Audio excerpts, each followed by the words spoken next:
Hi guys, welcome to yet another episode of ARA, Anxiety Recovery with Albright.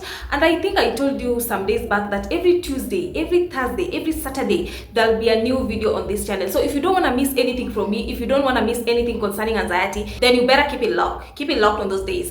So today I want to talk about a symptom that acts most anxiety sufferers. I struggle with it to the real extreme. You know, when I get onto my Facebook, when I read my TikTok comments, when I'm on, when I'm on Instagram, people are like, can you talk about this symptom? Can you talk about this? Then I said, you know what?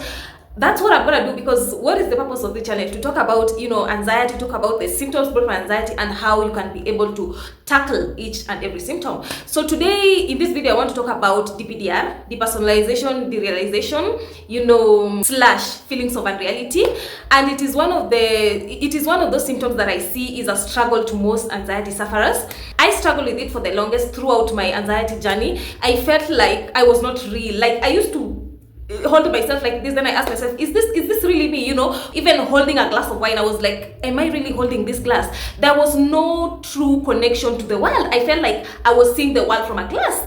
And to me, funny thing, I used to feel this symptom, but I didn't know what it was. So when I started reading books, when I started doing research about anxiety, then I see people saying like, feelings of unreality, DPDR. Like I had that symptom, but I didn't know the name. So that's when I knew that, okay, so it's called depersonalization, derealization. So let me explain to you guys how this symptom comes by. And it's not only anxiety sufferers that struggle with, DPDR. Even people who have, like some people who, when they lose a loved one, they can struggle with feelings of DPDR, after a surgery, after war, like literally any circumstance can bring about DPDR. So I want to talk about like anything that causes DPDR for you. You are in the right place. You are in the right place.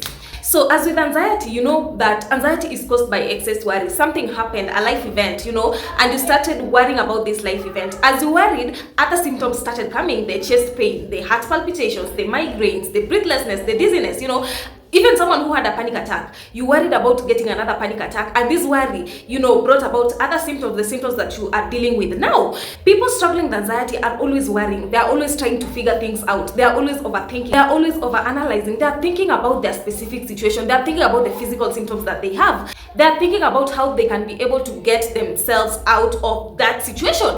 And this overthinking, this overworrying, this constant engaging of the mind shuts down. The mind says, Henry, Mary, I'm sorry if you're called Henry or Mary, because I'm gonna mention your name in this channel a lot of times. So your brain says, you know what, Henry, Mary, I can't take it anymore. You have overused me and I can't stand it anymore. Now the brain shuts down. And this shutting down is what causes DPDR. Like you have overused your brain. Let's say, like even in real life, when you overuse your body, when you do a lot of exercises, when you are in a marathon, there is a point where your body can't take it anymore. At this point, will you continue running? Will you continue exercising your muscles? No, it won't work because your limbs are tired. Another example is when you are a student and you read a lot, you're studying for this exam, you're studying. There is just a point where now your brain can't take it anymore because you have studied. Even if you try to read, that information is not getting in. So that's a perfect example for DPDR. So in this situation, you are struggling with DPDR from overthinking, overworrying, over analyzing. Personally, DPDR was not a struggle for me per se, because to me, I felt like I was high, and me that feeling I love that feeling. I love feeling like I'm high. So it was not a struggle per se, because I was like, I'm getting this feeling for free and other people have to buy it from the shop. So that feeling of being high was like me, I literally liked it. And with anxiety, if you embrace a symptom, if you don't fear a symptom, it literally fades away real quick. So me, DPDR was one of the first symptoms to go away, and I was like, it went away when I didn't want it to go away, because me, I enjoyed that symptom. Like it was like I was floating, like the world was just like, I don't know, but it was an amazing feeling. I always like explaining to people what happens, because when you understand what is happening, the fear goes down and makes acceptance more easier, or even the way you look at this symptom changes.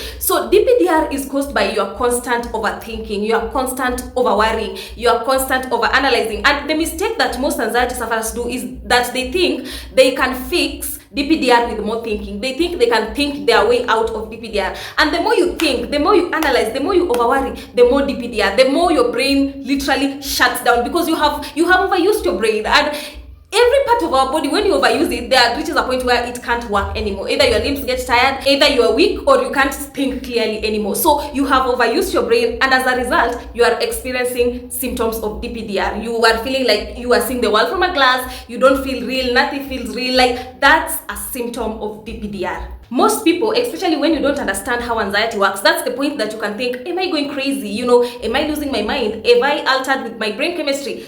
There is nothing like that. You are simply experiencing symptoms of a tired brain. That's what a tired brain does. And let me tell you how you can be able to overcome this symptom. Personally, I told you, like, I used to just float through it. I used Claire Wick's mantra of floating through it, because to me, the world was just like, it was a nice feeling. Personally, what helped me with this symptom is I embraced it, and it was like, what I can say helped me the most was just riding the wave, was just accepting it is there, was just allowing it, not trying to make it go away. That's where most anxiety sufferers stay stuck. They try to make it go away, they try to get rid of it, they try to suppress it, and this one makes it more intense. With anxiety, if you try to get rid of a symptom, if you try to make it go away, it's gonna be more intense. The best thing is just to allow it to be there, and also cut down the worry, cut down the overthinking, cut down the overanalyzing, because this is what perpetuates it. You can't say that I'm allowing this symptom to be there, but you're still worrying, but you're still figuring out things, but you're still analyzing things. That's what perpetuates it. So you have to cut down the worry